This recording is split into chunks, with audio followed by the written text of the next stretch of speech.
Hello, everyone. My name is Molly Halsey, and I'm the event specialist here at Enterprise DB. I will be your host today for our webinar, How to Design for Database High Availability. I'm joined today by Mark Linster, Senior Vice President of Product Development, Bruce Momjian, Postgres Evangelist, and Vibhor Kumar, Chief Performance Architect, all here at EDB. Before we get started, I just want to go through a few housekeeping items. This presentation is being recorded. We will be sharing the recording along with the slides after the broadcast. The lines are currently muted. If you have a question, please feel free to submit it in the question panel. Today's session is scheduled for 1 hour. We expect the presentation to last most of our time today and will allot any extra time for Q&A. If we do not have time to address all the questions, we will follow up afterwards by posting any unanswered questions with their answers on our website. All right, thanks, Molly. So this is a part of a webinar series that we're usually doing every 2 weeks. Next week's going to be a bigger break because we have Postgres Vision, our annual conference, which is going to be held virtually, online, globally, and for free for everybody.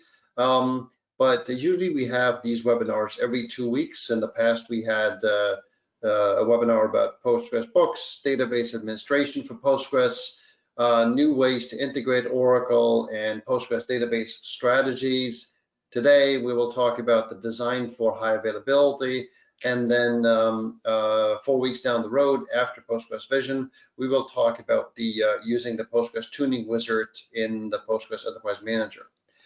Every second week we have an event. It's not a webinar. It's an online live. What's a live discussion? Happens every second Monday at 11 a.m. Eastern. And Bruce and Vibhor and one of our developer advocates manage that discussion. And that's a live discussion about Postgres where you can call in and basically ask your Postgres questions about a specific topic. So this is all part of a regular scheduled activity. So let's go on.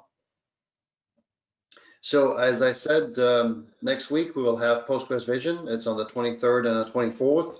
It's global, it's free, it's virtual. So sign up for it at Postgres Vision. I think it's going to be a very interesting mix of technical talk, business talks, customer talks, and obviously, Vibhor, Bruce, and I will also be speakers at the conference. Let's go forward. Vibhor? Thank you, Mark.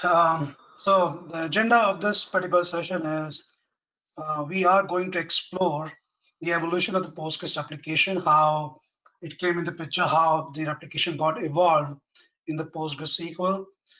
We will understand how you can use these types of applications supported by the Postgres SQL for high availability. What are the important monitoring capabilities which Postgres has, or the tools which you can use to monitor the H.A cluster, important patching strategies for Postgres H.A cluster, and how to achieve near zero downtime patching for H.A cluster. We will also discuss the EDB tools and how you can use for highly available Postgres architecture. Next slide, please. So before we jump right into all of the content, we have a quick poll today. I am launching it now. 1 second, it is loading. Here we go. The question is, what H.A solution are you using for Postgres? Your options are streaming replication with EDB Postgres Failover Manager, streaming replication and RepMGR, streaming replication and Patroni, streaming replication and Stolon, or OS cluster solutions. I'll give everyone a little bit more time to answer. Right now, we have about 30% of the audience has already answered. Before we'll show everything, I'll give everyone about 5 more seconds to vote.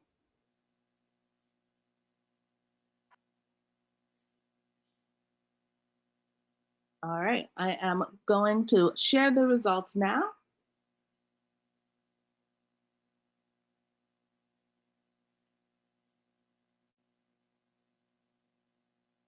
That's a very interesting That's a very interesting set of data. I mean, with the popularity of Patroni, I would have expected a slightly higher number for Patroni. Now, obviously, many of the attendees are familiar with EDB, so the use of Failover Manager appears to be very popular. So interesting. Vibor, Bruce, any comments about it? Yeah, I mean, this is very interesting results which I can see here, especially on the Rep Manager side and the OS cluster solution side. So people are still using OS cluster solution, but it's nice to know exactly whether they are using the OS cluster solution on the bare metals or are they using in the cloud. And Rep Manager is also getting popularity, that's true. EDB Postgres Failover Manager, of course, it has a lot more capabilities from detection perspective, from automation on the failover perspective. So it makes sense 33% are there. And the Patroni and Stolen is very less in use. Okay. Interesting. Yeah, it's a very interesting result. All right.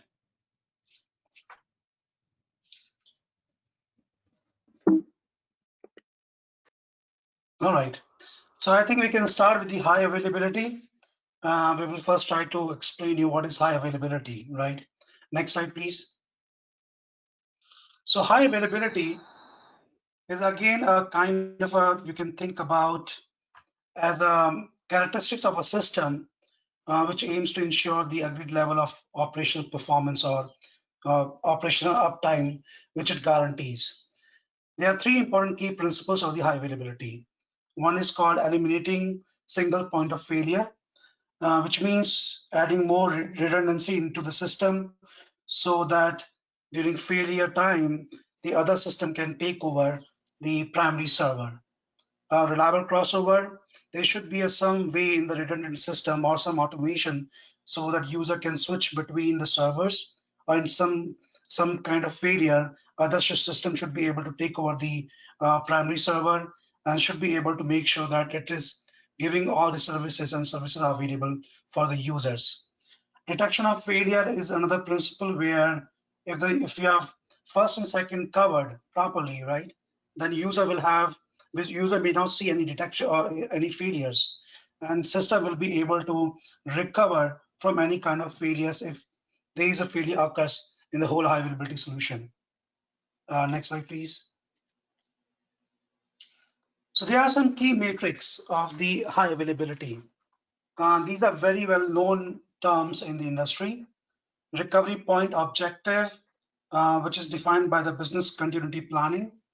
It is maximum target period in which data transaction might be lost from a service due to major incidents. So something happened to a system, there will be certain loss, but it actually dictates how much loss you can bear. Recovery time objective, or sometimes people call it as an estimate time of repair, is mainly from recovering from that failure. How much time will you take to recover a database by applying the WAL file or whatever backup you have, restoring it? That time is called recovery time period or recovery time objective. MTTR is another term which is very well known, called average time of recovery.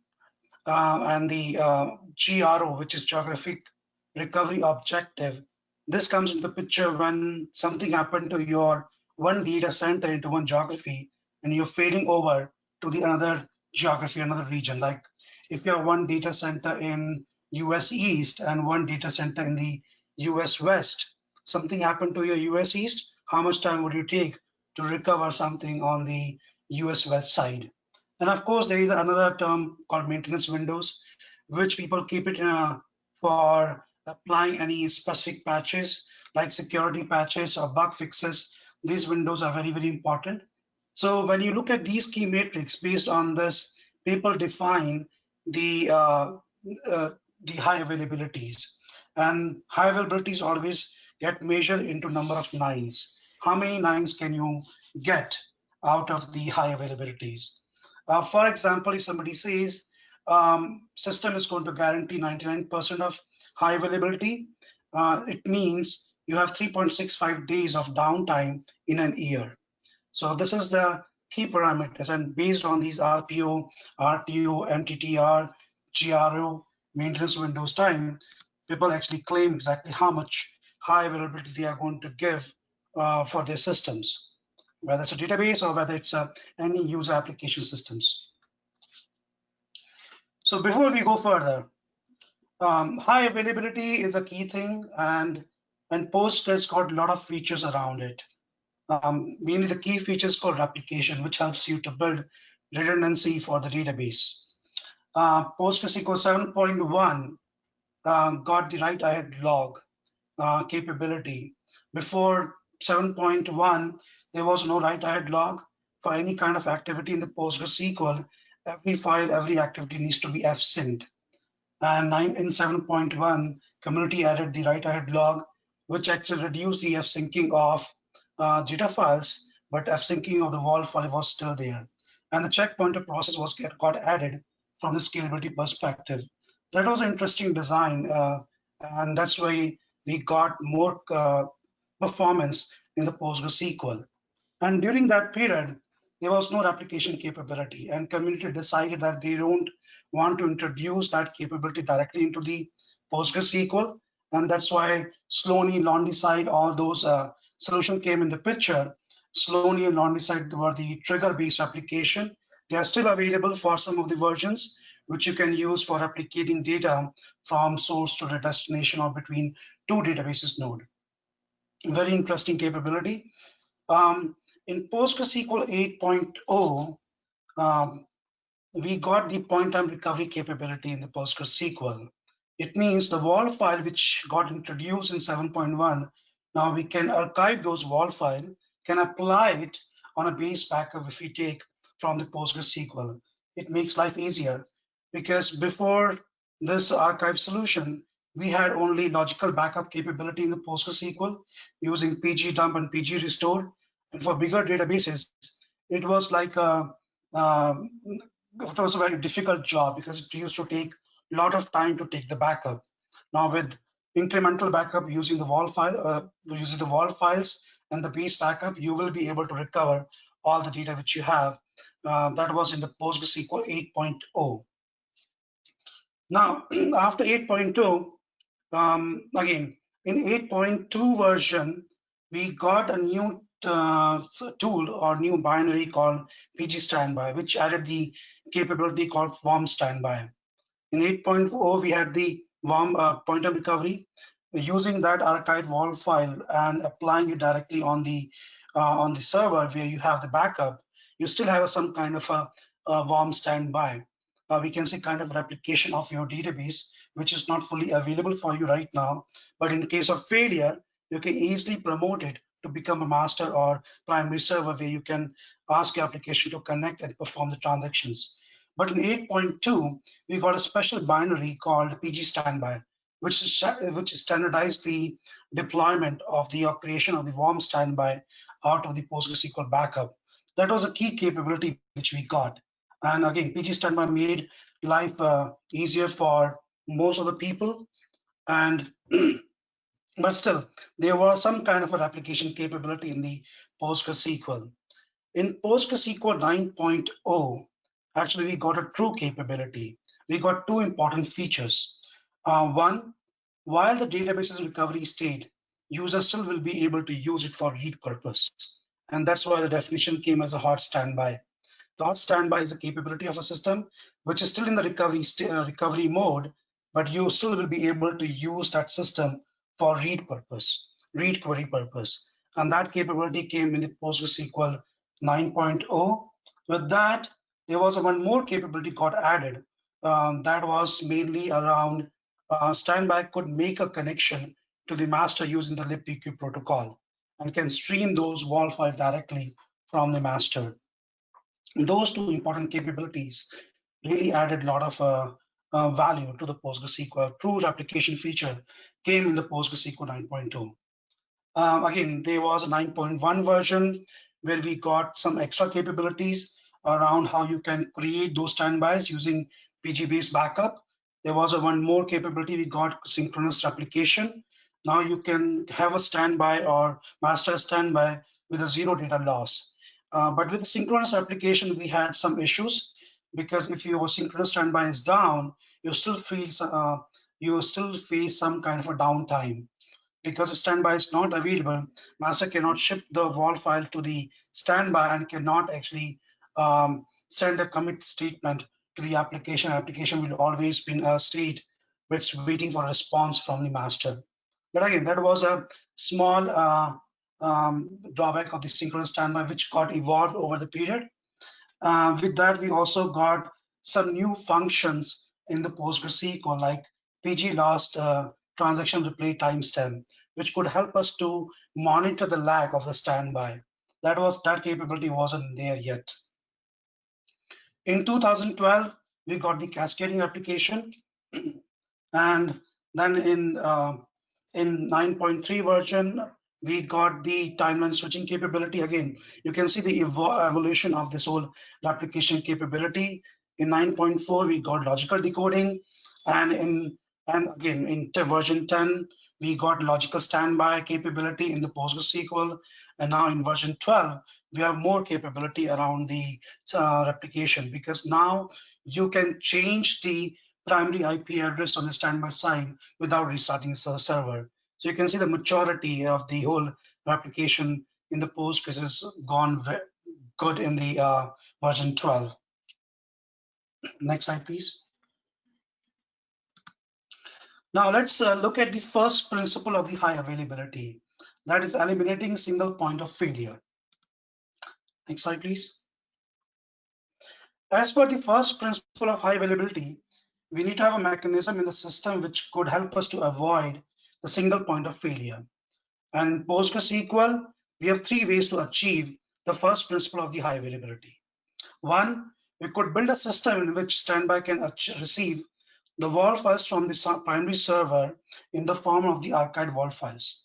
Primary is just archiving the WAL files on archive location, and standby is receiving those WAL files directly from the archive location and keeping up with the primary server. The other possible solution is that we could build a system in which standby can stream the WAL file from the primary server using the LibP protocol, LibPQ protocol. Or the third option is that we could build a system in which standby is not physically clone of the master. However, it is streaming the logical data modification from the WAL. So it's directly streaming all those changes using the logical decoding capability at the master side and applying those logical data changes on the standby side. Next slide, please. So those are the three important things, but three important options available in the PostgreSQL through which you can meet the criteria of the first principle of the high availability. The most popular one is the hot standby. There are two forms of the hot standby which are very well known among the users. One is that you can have a hot standby based on the WAL shipping, which means master is archiving the WAL file to the archive location, and standby is applying those WAL file using the rsync or restore command, which you have configured the standby side. And the second option is using the streaming WAL, which is now very popular after 9.0, because you don't have to rely on any other third, I would say, intermediate server or system where you're archiving the WAL file and standby can receive those. Now here in the streaming WAL, standby can directly stream the WAL from the master and can keep up with the master. It's way faster than WAL shipping based hot standby. So this is the one diagram of the WAL shipping. You can see here there are a couple of things which I've explained. You can see there's a master server, there's a one central storage system called archive location, and the standbys. Again, this is also one way of creating the hot standby based on the WAL shipping. Master is archiving the WAL file using the archive command. You can see there's a parameter there, and the standbys are receiving those WAL file using the restore command you may have configured in the recovery.conf file, or if you're using version 12, the recovery.conf file is no more there because we have merged all the parameters into the PostgreSQL conf file. So these are the important parameters which you can use to create a hot standby. Again, for building the standby, you can use PG-based backup, and you can set these parameters at the standby side, and you will have a nice WAL shipping based hot standby.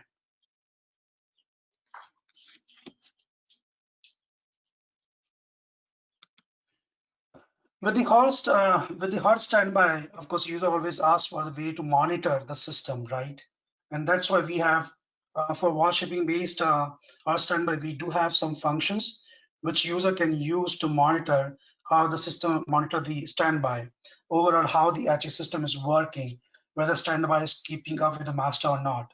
So we do have these three functions. PG is in recovery, which tells you whether standby is still working or still in the recovery state or not. If it returns true value, it means the standby is in recovery state. PG last X log or WAL replay location returns the last write ahead log location replayed during the recovery on the standby. If the recovery is still in progress, this will increase monotonically. The value of the WAL file will increase automatically as much as the WAL file getting applied on the standby side. We do have another parameter called PG last transaction replay timestamp, which returns the timestamp of the last transaction replayed during the recovery process. Again, this is going to give you the information about the lag of your standby. PG's recovery is going to help you to see whether standby is in recovery state or not. And above two parameters will help you to identify the lag from the lag on the standby side. So Vibor, let me ask you one question. Sure. Are these monitoring points also applicable to the streaming model, or are they just applicable to the WAL shipping model? It applicables to both because again, in WAL based, again, for streaming, there are some extra functions we have added, which I'm going to cover here. But you can use these functions too.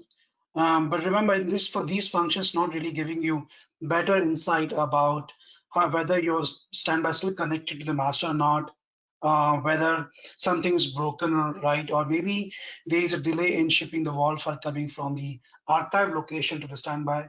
Those kind of information you may not be able to find, and that's why people switched. Yeah, I can use the PG last exact replay timestamp, for example, also with streaming WAL replication. Correct. Okay, thank you.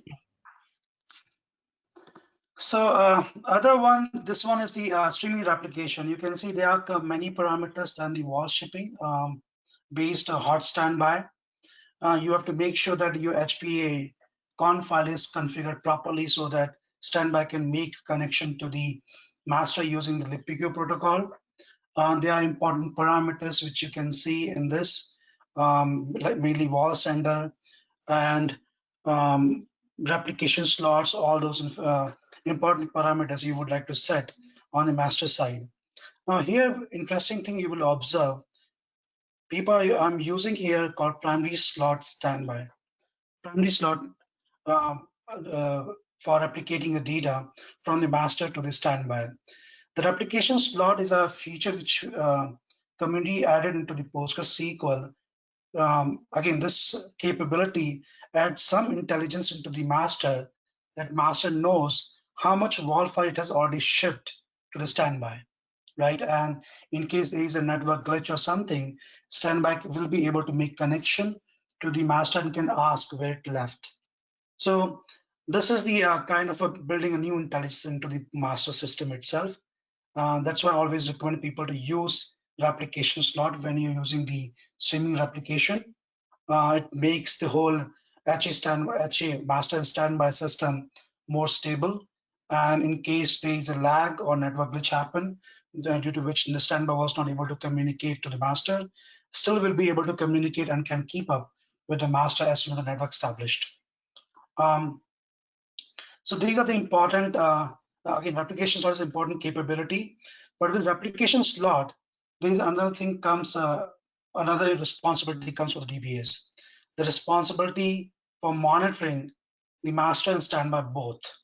Because if the standby is down for a longer period, the replication slot will make master to accumulate the WAL file in its PG WAL directory. That may result into the downtime of the primary server. Even the standby doesn't have all the data, right?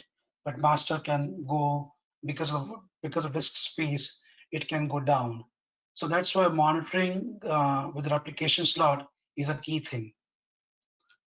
Next slide, please. So in the previous slide, you have noticed that the architecture was for the hot standby, but it was asynchronous streaming replication. In PostgreSQL, we do have a capability that you can configure a standby as a synchronous standby.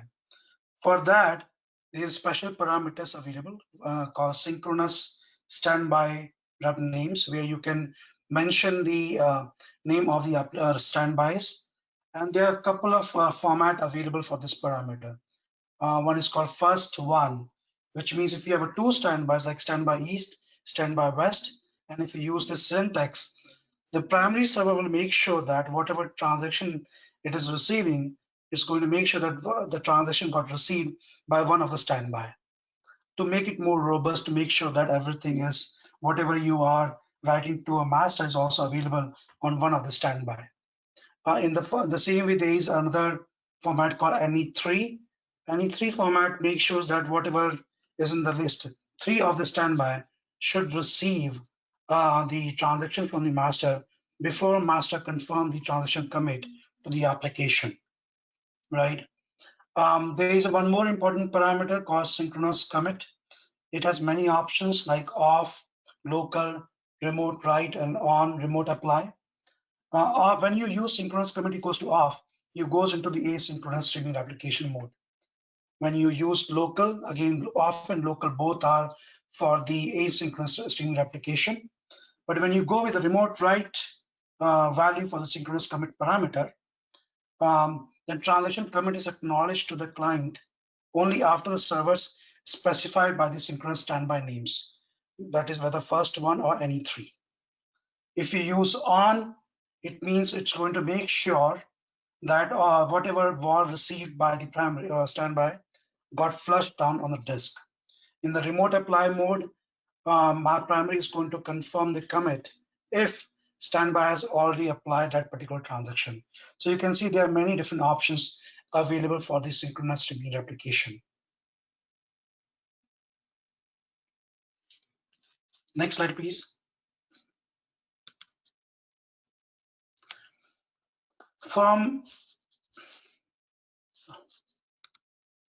I think you skipped. Can you go one more slide back? Yeah. For monitoring the streaming replication, we have two views available. One is called PG stat replication. If you look into the view, and this view is available only for the master.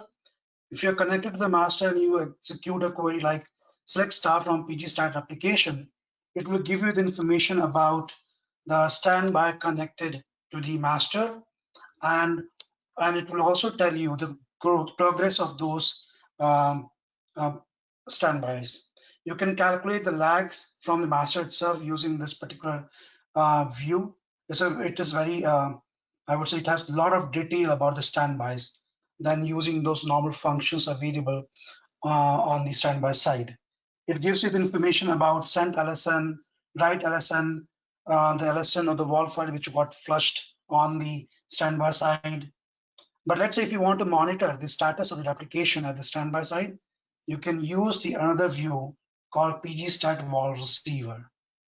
Now again, the name is given WAL receiver because standby is making connection to the WAL receiver on the master side, and gives you the information about what WAL file it has received, right, and what WAL file it has applied, what slots using it. So all those details you can get directly from the standby. Now, there is an interesting thing you will notice here, which was not available in the previous WAL shipping based hot standby. With PG WAL receiver, you can find out whether your standby is still connected to the master or not. Or if you're monitoring the application through the master, you can look into the PG stat application and can find out whether you lost a one standby or not. Because the standby is not connected to the master, you will not find the information of that standby into the pgstat application. So while monitoring, you would like to make sure that you're checking all the standbys you have. And in case if you're missing one of the standby, you can alert and take the actions.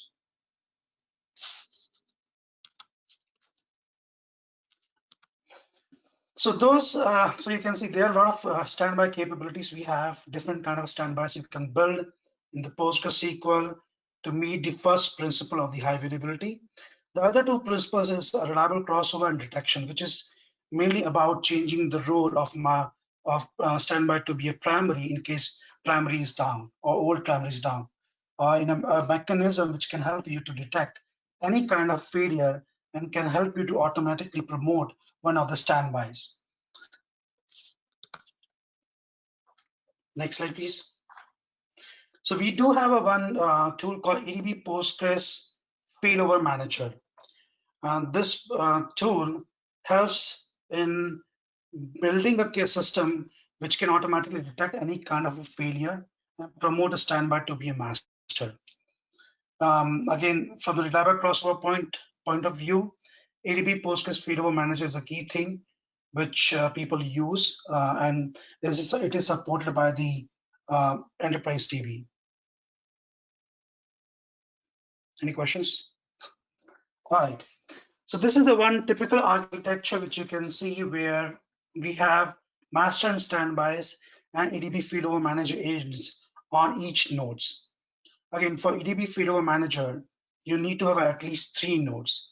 You can have either one master and 2 standbys, or you can have a one master, one standby, one witness node. This is only for maintaining the quorum.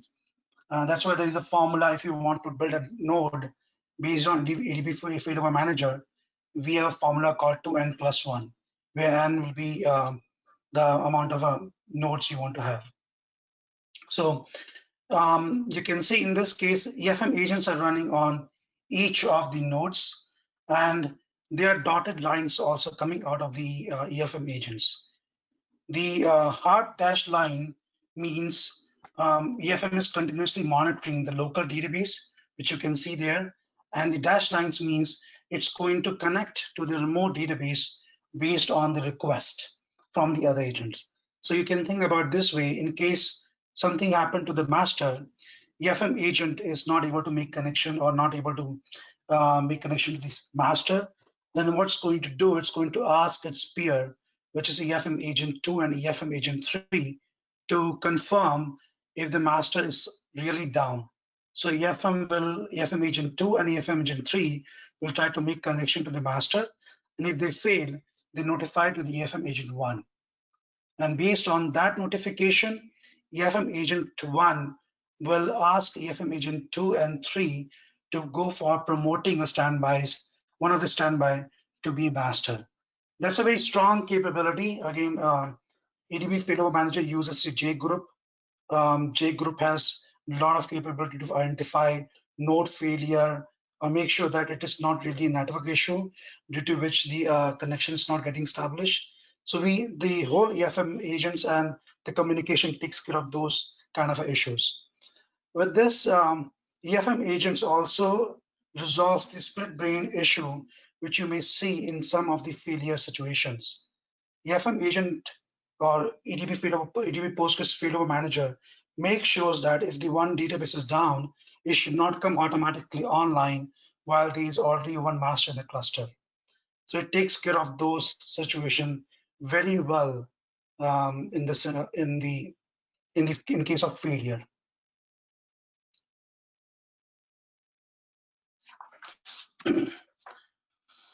From the design point of view, when you have the high availability solution or the highly available Postgres cluster, you can use that cluster for reducing the downtime which you need for certain activities. For example, software updates and patching. Next slide, please. Now with H.A cluster, you can apply the software updates very easily with the near zero downtime maintenance window. There are 3 ways, again, there are 3 reasons for software updates. One, in case company has released some security patches, and these security patches are very, very important for your environment, and you would like to roll back, apply those patches. That's a software update's a key thing. Second, there will be some known bugs for which community and EDB releases some patches which you would like to apply on your database side. And again, for general stability and reliability of the software, company releases the patches which you would like to apply on your H.A cluster system, right? Next slide, please. There are three strategies which you can follow for software updates. One is called all nodes patching, where you can use automation tools like Ansible, Puppet, or Chef, or anything to apply these patches in parallel on all the nodes. For this, if you know your maintenance window, which you can identify easily by using the logic, if there is less people connected to your system, or if you see less users on the system, or based on the your SLA agreement on the services, you can define a one maintenance window. Based on that maintenance window, you can use any automation tool to apply the patches on all the nodes in parallel. So that's why all nodes patching. Other way you can think about is that you can apply the patches rolling based. You can think about like applying on the one system first, then applying the patch on the second system and the third system. So if you have one H.A cluster, you have master standbys there, right? You can first apply the patch on the standby one, second patch on the second time, you can apply the patch on the standby two. Then later on, after doing the switchover, you can apply the patch on the master. And the third option is called minimum downtime patching. In minimum downtime patching, excuse me, what you can decide, or DBAs, what they can do, they can first apply the patches on the standbys, that they can apply using the automation script in parallel on all the standbys. Then they can do a switch over and apply the patch on the master. And that's it. And this way you can apply all the patches with almost near zero downtime of your system.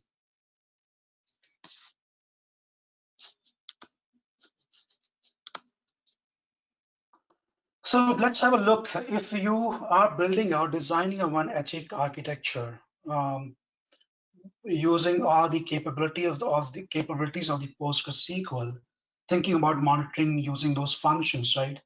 If you think from all the angles, it is really a very, I would say, difficult job to make sure writing your own proper scripts or your own tools which can do all the activities, all the monitoring of the system, making sure the automation can happen automatically, or the failover automation can happen automatically in the H.A cluster.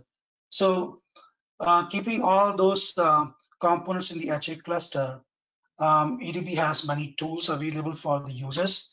You can use these tools to build a one H.A cluster. Next slide, please. So let's see how the architecture is going to look like if we use those tools, right? So for this, we are going to take one example where we have a one master and two standbys. Again, you can use synchronous, asynchronous replication. Make sure you're using the replication slot so that master knows how far is the standby, and standby comes back, asks for any WAL file. Master should be able to keep those WAL file at its end. Then there is EDB Failover Manager. That's again a one important tool from the Enterprise DB, which you can use for the automatic failure detections and automatic failover to the standbys. We do have a tool called EDB Postgres Enterprise Manager, which could help you to monitor the whole H.A architecture. You can see the sanity of your application going between the master and standby. And in case of any failure, you will be able to send the alerts or any kind of messages to the DBAs so that they can look into the system immediately. We do have a tool called Backup and Recovery, BART. This tool really helps us to recover the database in case of a disaster. BART helps you take the backup of your master and standby. It has the ability to take the incremental backups, so you can make your backup process faster by going with the one full backup in a week and incremental backups for a number of days. With this whole architecture, you have I would say, all the three principles covered by the high availability. You will be able to meet your SLA, service level agreement, and based on your RPO, RTO, or GRO requirement, you can have more robust H.A cluster in your production environment.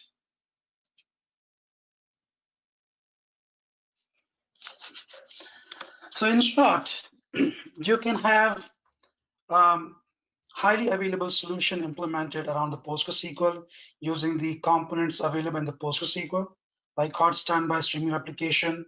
EDB Postgres Failover Manager can help you to create a system which can detect automatically failures and failover to the standby, make a standby to be master. Postgres Enterprise Managers gives you a visibility of your H.A cluster, which gives you the information about how the system is behaving. You can create alerts, you can notify people in case something goes wrong.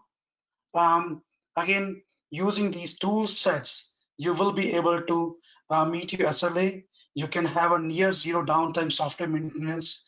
And in case if you have service level agreement based RPO, RTO, GRO, you would be able to meet all those requirements. And again, the best thing is this, whatever nines you are committing to your customers, can have those using all the tools and the capabilities which we have.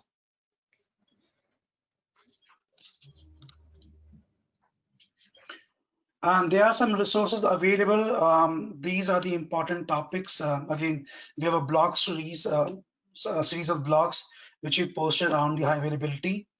If you want more information, you can go to these blogs, which talks about the high availability, meaning gives you the guidance around the patching, a minor version patches around the in a highly available database cluster. You can find more detail about strategies for the DBAs. There are some key important parameters you would like to configure or make sure you have in your streaming application. You can find more detail about the EDB Failover Manager from these blogs. Thank you. Thanks, Vibhor. So we'll just briefly go through a wee bit of background on Enterprise DB before we dive into questions. So I want to make sure we have enough time for that. So one of the things that I think many of the listeners on our webinar today appreciate, because we heard before that you know, the largest population for high availability is really already using a key EDB tool called EDB Failover Manager, and that is one of the reasons why Gartner has positioned EDB Postgres or Postgres, you know, as supported by EDB with the tools and the support capabilities in the Gartner Magic Quadrant, because there is the ability to execute and the completeness of vision, which really includes the things that Vibhor talked about. So monitoring and management, failover management for high availability, disaster recovery. You know, as powerful as Postgres is today, as innovative as it is, without the right monitoring tools, without the right high availability environment, there's only so much you can do. So that's why this is really important. Let's go forward, please. Okay, and you know, we've been doing this now for I think 16 years. We've been shipping product for 14 years, and through that time, really had the pleasure of working with lots of very large companies. And the important thing is, for most of them, they don't just use Postgres for a little toy app under somebody's desk.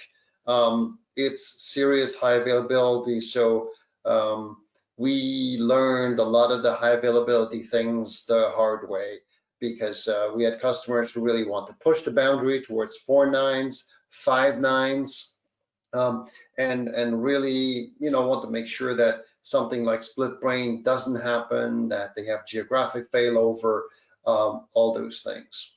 So move forward. Obviously, none of that would happen without a lot of people in the Postgres community who work with us today. Obviously, Bruce, who chairs this webinar series with me, and then Dave Page running part of the core team who orchestrate a lot of the processes in Postgres behind the scenes. We have major contributors and committers, and with Robert, Amit. With Robert and Amit being committers, and Deborah being a named contributor. So anybody who's used Postgres packages like Yum packages or so, that's actually Deborah's work. And then quite a few people who work on Postgres and associated contexts like PG admin. That's where Ashish Bashi and Akshay Joshi work. So we're very, very active in the core of Postgres, and then in the tooling, be it open source or closed source around Postgres. Let's go forward. Okay, so basically today, if you come to EDB, the EDB Postgres database is, lots of tools, lots of innovation that we invest in. We do a significant amount of work around security and performance management, such as performance diagnostics, a little bit like the $V views in Oracle. A great services capability if you need help. We contribute a lot to Postgres, and then very, very important is a 24/7 support capability with a service level agreement, etc., where you can always make sure that there's somebody there to help you just in case something goes awry. Okay, forward. All right, so on this background of Postgres vision, we're inviting all of you to join us, listen to all the talks, a few of the talks. It's global, it's around the world, and it's free, so join us. But let's go to questions. We have about 10 minutes left for questions. Molly? Yes, we have time for questions now. The first question that we had was, what happens if two nodes are down with EFM? Again, depending on the kind of a node you're talking about. So if you're talking about master standbys, two standbys are down, then nothing will happen. Master is still available, and EFM will be able to send you alert or notification saying that two nodes are down, and you should take a quick action on that. But in case, let's say if you have master and standby, two are down, right? But both cannot down simultaneously. But in case both are down, right, then of course there will be no failover will happen because it requires some kind of a confirmation from somebody. And even if node is getting down, you will have a notification reaching out to you via email or SNMP or PagerDuty, whatever you have configured. You can take the action quickly. Okay, great. Another question that we had come in was, is there a way to monitor the logical replication, the last published transaction? You can monitor the slot information which is on the master side. So there is called PG replication slots function view, which you could use to find out how many WAL files got processed. And again, that function, that view gives you the information about how much WAL file you have already processed and how much are pending. Okay. So that will give you some kind of a lag information of the logical standbys. All right. Another question that we had come in was about patching on standby database. Is it only on software / binary level? What do you mean by software? That is not very clear, but I'm just taking it as a software update or maybe patches releases by the community. So yeah, if you want to apply on the standby, yeah, those are mainly the binary patches or RPMs if you're using the Red Hat operating system or CentOS, right? So those are the packages which we release. But again, it contains the binaries of the PostgreSQL. But I think one thing here to emphasize is we need to maintain with streaming replication, all the members of the cluster need to be binary equivalent, right? So you have to make sure that that binary equivalence is maintained, meaning same operating system, ideally same major version of the operating system, right? So it should be the same Yeah. And then same thing with the database, right? You can upgrade a minor version of the database this way, but not a major version, because then you lose binary equivalence. So we have to be very careful there. On the operating system, it's also the minor version. Absolutely, you can do that. Major version, we've got to be very, very careful. Same thing on the database. Bruce, were you going to say something? No, I was just thinking as I was we have that sort of dependency on even the operating system internationalization libraries and the collations.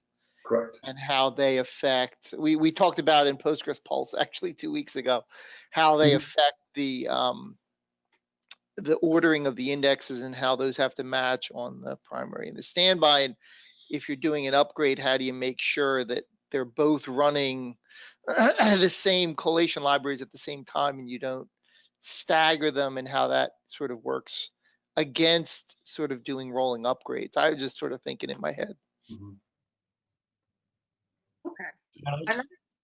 Do you have something to add? No, I think Bruce and Mark has already covered that, right?